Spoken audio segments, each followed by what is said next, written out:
Welcome back to another video. Today we're going to be talking about chapter 3 of 80,000 hours. Let's go ahead and get right into it. So if you haven't seen, 80,000 hours is a book we're going over, which is basically 40 hours a week. You're going to be spending 50 weeks a year for 40 years. That's a full-time job basically. That's how much time you're going to be spending in your career.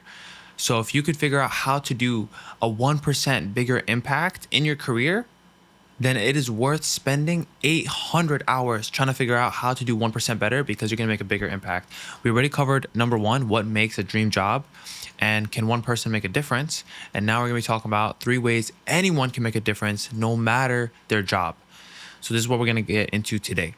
So just to get right into it, the 3 ways anyone can make a difference no matter their job is either by donating 10% of your income to effective charities, advocating for important causes, or helping others to be more effective. Donating to someone in Kenya is about 76 times better than spending that dollar on yourself if you live in the United States or in the United Kingdom, basically like a first world country. So if you're an average US college graduate, you're gonna make approximately $77,000 a year, or $54,000 after tax. And if you were to donate 10% of your income, you would double the annual income of 7 people living in extreme poverty. Just by you donating 10%, that's 54,000 times 0.10. That's $5,400 a year. If you were to donate that, you would double the annual income of 7 people living in extreme poverty. And this is important because this graph here shows you the self-reported annual household income. So this is how much money you make, and this is the self-reported life satisfaction from 1 to 10. You could see that you don't need that much more income in India to make your life satisfaction like way higher, from 4 to 6 almost, right? For like only a few $1,000s. Same with Russia. It goes up and then it gets flattened off. Italy, it's more expensive there. So from like 10K to 50K. And United States, from like 10 to 20K all the way up to here. See, like the life satisfaction starts to level off. So if you make between 60 and 70K, your life satisfaction is not going to go up that much. 70, 80, it's not going to go up that much. You see what I'm saying? So at some point, more money is not going to actually give you more life satisfaction. People who donated in these countries were found to have a higher life satisfaction compared to doubling your income. So if you were to donate, let's just say you only make 20K in the United States, right? 20K. If you were to donate to help other people in charity, you would be as happy as somebody who makes 40K. So you'd be here. This is what they found. People who donate are as happy as someone who makes twice the amount of income. After approximately 55K, increase in wealth does not increase life satisfaction. So this is based on being a single person, no dependents, 55K, right? That's what they found. So donating to charity provides the same boost to life satisfaction as doubling your income. Wow. So if you just want to be a happier person, you want to, obviously, right? I mean, our goal in life, I don't think, is just to have the most wealth, right? We're looking for happiness. We want to be happy. We want to be satisfied with life, content, right?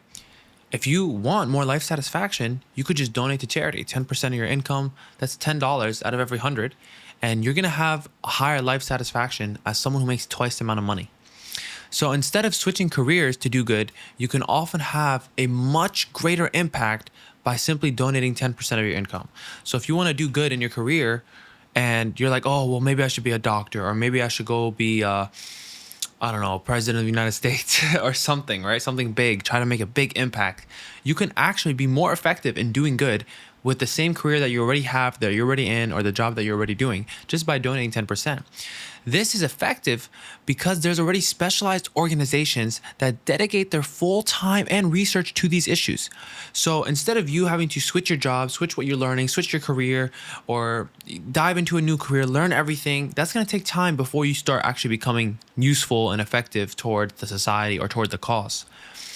So yeah, rather than trying to learn these complex skills, you're supporting established experts, people who are already experts in what they're doing. They're able to, let's say, like build wells in Kenya, or help people in Africa, or get them clean drinking water, or build them homes, get them books and knowledge. They're already doing this. So you supporting them is more impactful than just trying to join them. So I was saying that you could save more lives than a doctor. So if you think being a doctor is going to give you a great impact, maybe it can if you do donate. But a doctor alone, let's take a look at this. This is from something else over here. So let's just look at this over here. If you're a clinical doctor, right? Let's say over 40 years, you may save approximately 1, 2, 3, 4 lives. Estimated lives saved, 3 after 80,000 hours, right? 40 years directly, if like with your job, with your career in the United States or in the UK, but like a first class, first world country. You can have a much bigger impact 10 times just by donating 10%, which I told you is $5,400. Donating 10% of a typical US graduate salary to top charities can achieve 10 times the life saved compared to a doctor. If you were to donate the $5,400 every year, you would save 1 life per year. That's 40 lives, because they found that GiveWell, top charities such as like Against Malaria Foundation or the Helen Keller International, they can save a life for approximately $5,000. So for $5,000, you could save somebody's whole entire life. Maybe not in the United States because the causes of like death and disease are like more rare. So it's going to be like more expensive. Everything's more expensive here, right? So someone who gets sick here is not as easy to cure as someone who gets sick in a less developed country.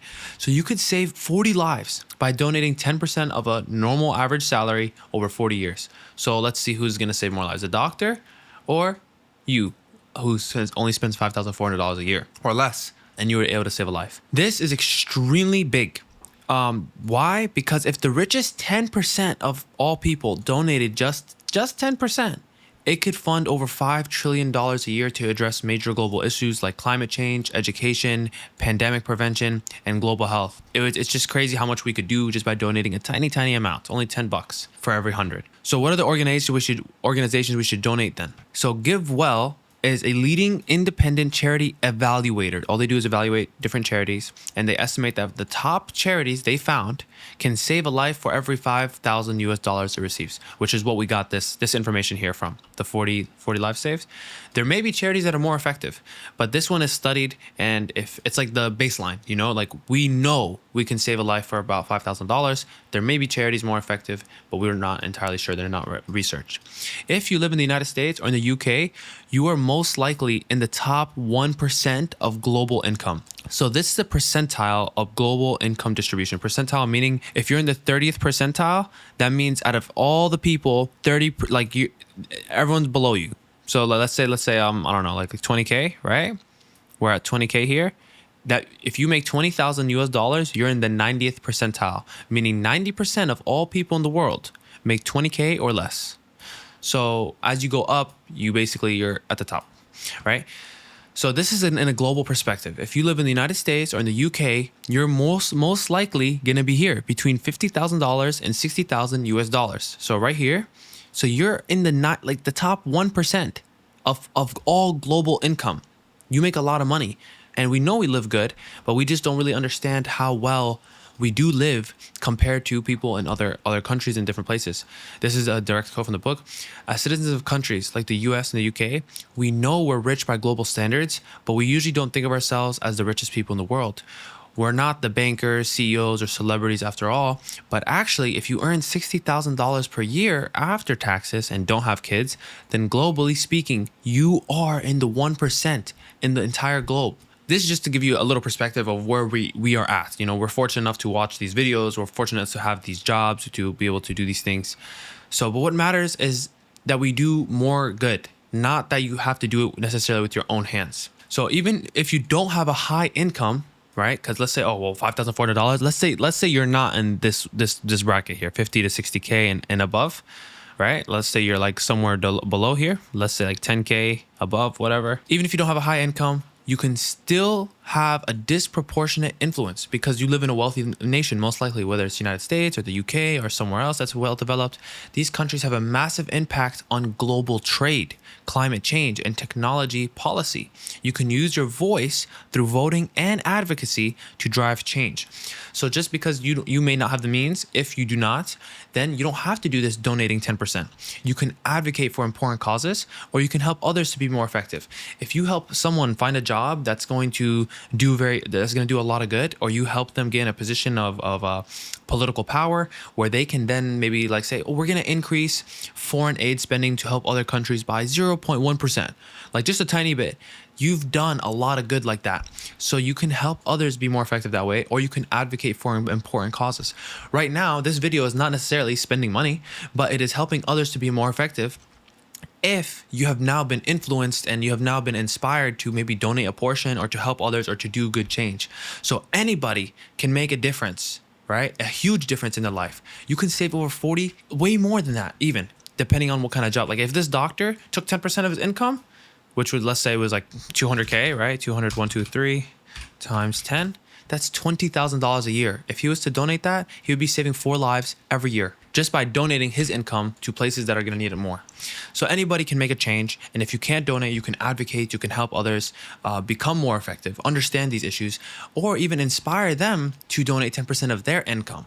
So there's lots of things that we can do. And this is what the book is about, 80,000 hours. So if you haven't seen the other 2 videos, I recommend you go and watch those. It's Can One Person Make a Difference? Yes. So one person can make a difference, which you can go ahead and watch that. The link will be in the description. And what makes for a dream job?